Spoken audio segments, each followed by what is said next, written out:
Okay, so have you ever heard of this Whistledown effect?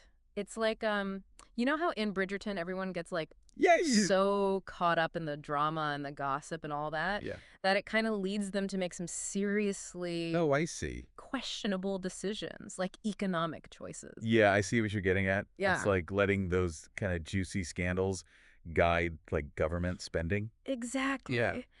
And you, my friend, you love economics. Yeah, You are going to love this deep dive today. I'm intrigued. Because we are taking a page from our source material here, and it's Right? it's a little tongue in cheek, Mm. but it really does make you think twice about those big flashy projects that governments just love so much. Right, like it's essentially saying don't judge a book by its cover Right.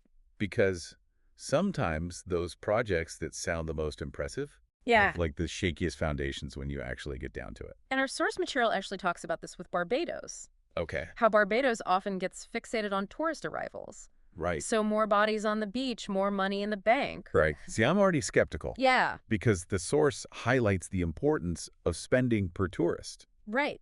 You could have 1,000 tourists show up, Yeah. and if they're all just spending like a few bucks each, Yeah. that's not exactly a recipe for economic prosperity. Okay, so it's like saying, would you rather have a crowded sheep buffet or like a smaller, fancier restaurant? Right, exactly. Where even though there are fewer people there, Yeah. the spending per person is so much higher that it actually makes a bigger difference. It's all about the margins. Yeah. Like the profit margin per customer. Now, have you ever been swayed by those like really flashy ad campaigns, Of course. only to realize like later that the product wasn't all that great? Absolutely. Happens all the time. It's kind of the same principle here, right? Yeah. And that's a classic example of what we call the sunk cost fallacy. Right? You get so caught up in the hype of something Yeah. that you ignore all the warning signs until it's too late. Which leads us to a perfect example from the source. Okay. Do you remember when Barbados hosted the ICC T20 Cricket World Cup? Oh, yeah. Big event. Everyone was super excited about it. Huge. Everyone was so excited, and Yeah. it seemed like such a slam dunk. Right. And this is likely a prime example of exactly what we're talking about. Yes. Remember those Olympic Games cost overruns we were discussing? Yeah. This source actually points to an Oxford study on this that showed that almost every single Olympic since 1960 Wow. has gone massively over budget. Wow. And it's especially true when they have to like build whole new stadiums and infrastructure just for the event, Right. like they did in Barbados. Right, exactly. Yeah. Oh, I bet. Like, I can only imagine being in those planning meetings. Yeah. And just like the pressure to make sure everything goes off without a hitch. Right. You've got a lot riding on it. Talk about pressure. But here's the thing.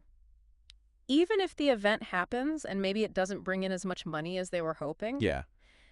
there's still that pressure to make it look like it was a success. Oh, absolutely. You got to save face, right? Right, exactly. Enter the Whistledown effect. Right. Got to spin that narrative, Yes. even if the data doesn't exactly support it. Mm-hmm. Like that old saying, there are lies, damned lies, in statistics. And that is so true because they could say, oh, well, look at these massive crowds that showed up for the Cricket World Cup. Right. But what they might conveniently leave out is whether those crowds actually spent enough Exactly. to justify the cost of hosting the whole thing. It's all about the bottom line. Right.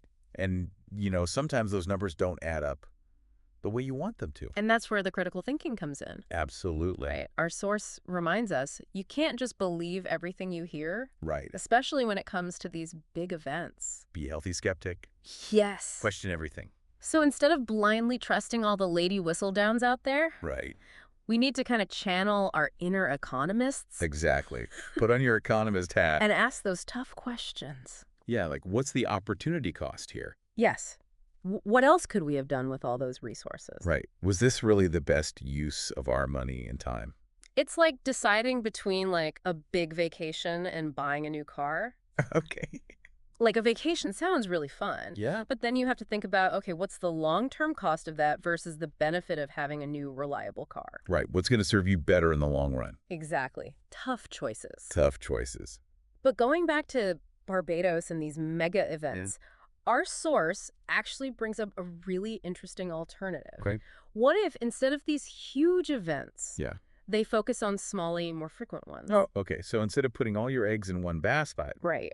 you create like a steadier stream of income Yes. with these smaller, more sustainable events. It's like the difference between betting everything on like a single horse race Okay. versus saying, okay, I'm going to invest in a diverse portfolio of stocks. Right. You're diversifying your risk Yes, and exactly. potentially getting a much more stable return. Exactly. And our source actually argues that these smaller niche events Yeah. could actually be more beneficial in the long run. Because they can attract a much more dedicated audience. Right. Think about it, like food festivals, Yes. music festivals, Yeah. even like esports tournaments are getting huge now. Right. And these are things that people are really passionate about. They are. They'll travel for them. They'll Yeah. spend money on them. And they'll tell their friends about them. Exactly. Word of mouth marketing is powerful. It's like that little hole in the wall restaurant that like everybody raves about. Yeah, the best kept secret in town. And you just know it's going to be good. You know it's legit. You know, it's funny because even if this Cricket World Cup, Yeah. like what if it didn't actually lead to like this huge economic boom Right. that everyone was hoping for? Yeah. Our source says there's still going to be people out there Oh, who absolutely. are going to try and spin it Yeah. as a success story, Oh, they'll find a way. you know? They'll cherry pick the data. Right. They'll highlight the positives. It's almost like they're trying to convince themselves as much as they're trying to convince everyone else. Totally. Yeah. It's like they need to believe their own hype, Yes, exactly. even if deep down they know it might not be the whole truth. Yeah, and this is like those investment schemes Right. that sound way too good to be true. It's exactly where they promise you these Yes. astronomical returns. Yeah. And you're like, well, how could this possibly go wrong? Yeah. Spoiler alert. It usually does. It usually does. So, like, for our listener, then, what's the big takeaway here? Okay. Especially, like, someone who's really in economics. Right. Should we be, like, brushing up on our, like, statistical analysis skills Well, and, like, really digging into every government report that comes out? I wouldn't say you need to become an expert statistician overnight, Okay. but I think it's more about cultivating a healthy dose of skepticism. Okay. You know, like next time you hear about some big flashy project Yeah. or a new policy that's being proposed, Yeah. just take a step back and ask yourself a few questions. Okay. Like, who benefits from this narrative? Ooh, that's a good one.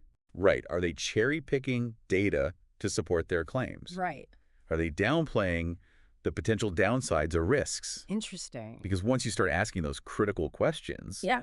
you can start to see through the spin. So it's like instead of blindly trusting all the Lady Whistledowns out there, Right. Exactly. we need to kind of become our own fact checkers, Yes. our own economists, Be discerning. and really think critically about the information that's being presented to us. Absolutely. Because at the end of the day, you're responsible for your own economic well-being.